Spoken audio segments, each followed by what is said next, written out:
Matthew chapter 27. When morning came, all the chief priests and elders of the people plotted against Jesus to put him to death. And when they had bound him, they led him away and delivered him to Pontius Pilate the governor. Then Judas, his betrayer, seeing that he had been condemned, was remorseful and brought back the 30 pieces of silver to the chief priests and elders, saying, I have sinned by betraying innocent blood. And they said, What is that to us? You see to it. Then he threw down the pieces of silver in the temple and departed, and went and hanged himself. But the chief priests took the silver pieces and said, It is not lawful to put them into the treasury, because they are the price of blood. And they consulted together and bought with them the potter's field, to bury strangers in.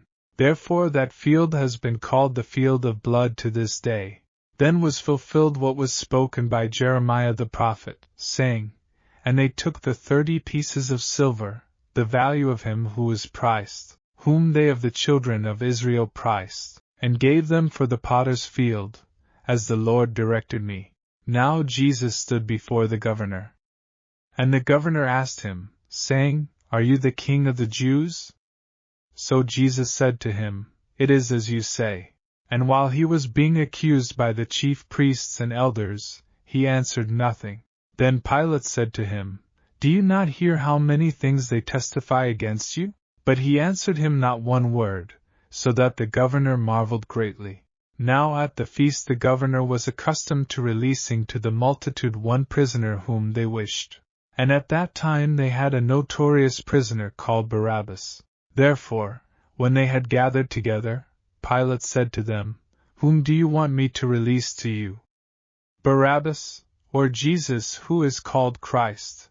For he knew that they had handed him over because of envy. While he was sitting on the judgment seat, his wife sent to him, saying, Have nothing to do with that just man, for I have suffered many things today in a dream because of him. But the chief priests and elders persuaded the multitudes that they should ask for Barabbas and destroy Jesus. The governor answered and said to them, Which of the two do you want me to release to you? They said, Barabbas. Pilate said to them, What then shall I do with Jesus who is called Christ? They all said to him, Let him be crucified. Then the governor said, Why, what evil has he done? But they cried out all the more, saying, Let him be crucified. When Pilate saw that he could not prevail at all, but rather that a tumult was rising, he took water and washed his hands before the multitude, saying, I am innocent of the blood of this just person. You see to it.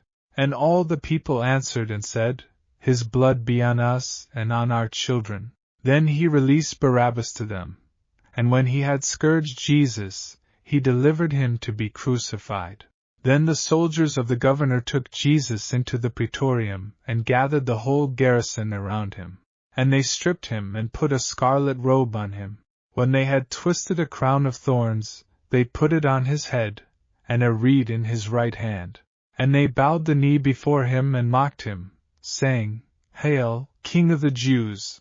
Then they spat on him, and took the reed and struck him on the head. And when they had mocked him, they took the robe off him, put his own clothes on him, and led him away to be crucified. Now as they came out, they found a man of Cyrene, Simon by name. Him they compelled to bear his cross. And when they had come to a place called Golgotha, that is to say, place of a skull, they gave him sour wine mingled with gall to drink. But when he had tasted it, he would not drink.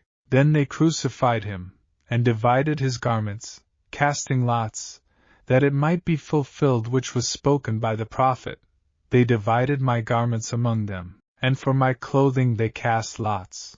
Sitting down, they kept watch over him there, and they put up over his head the accusation written against him, This is Jesus the King of the Jews. Then 2 robbers were crucified with him, one on the right and another on the left. And those who passed by blasphemed him, wagging their heads, and saying, You who destroy the temple and build it in 3 days, save yourself.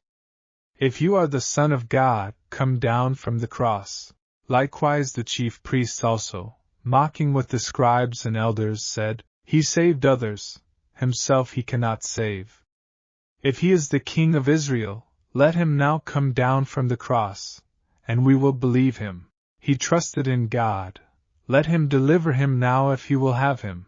For he said, I am the Son of God." Even the robbers who were crucified with him reviled him with the same thing. Now from the 6th hour until the 9th hour there was darkness over all the land. And about the 9th hour Jesus cried out with a loud voice, saying, Eli, Eli, lama sabachthani? That is, my God, why have you forsaken me? Some of those who stood there, when they heard that, said, This man is calling for Elijah. Immediately one of them ran and took a sponge, filled it with sour wine and put it on a reed, and offered it to him to drink. The rest said, Let him alone. Let us see if Elijah will come to save him. And Jesus cried out again with a loud voice, and yielded up his spirit.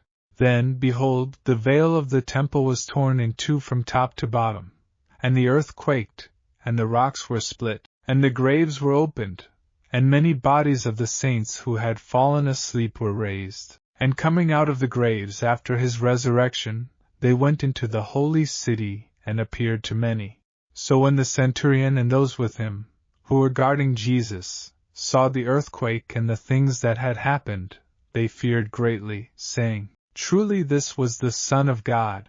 And many women who followed Jesus from Galilee, ministering to him, were there looking on from afar, among whom were Mary Magdalene, Mary the mother of James and Joses, and the mother of Zebedee's sons. Now when evening had come, there came a rich man from Arimathea, named Joseph, who himself had also become a disciple of Jesus. This man went to Pilate, and asked for the body of Jesus. Then Pilate commanded the body to be given to him. When Joseph had taken the body, he wrapped it in a clean linen cloth, and laid it in his new tomb which he had hewn out of the rock, and he rolled a large stone against the door of the tomb, and departed. And Mary Magdalene was there, and the other Mary, sitting opposite the tomb. On the next day, which followed the day of preparation, the chief priests and Pharisees gathered together to Pilate, saying, Sir, we remember, while he was still alive, how that deceiver said, After 3 days I will rise. Therefore command that the tomb be made secure until the 3rd day, lest his disciples come by night, and steal him away, and say to the people, He has risen from the dead. So the last deception will be worse than the first. Pilate said to them, You have a guard. Go your way, make it as secure as you know how. So they went and made the tomb secure, sealing the stone and setting the guard.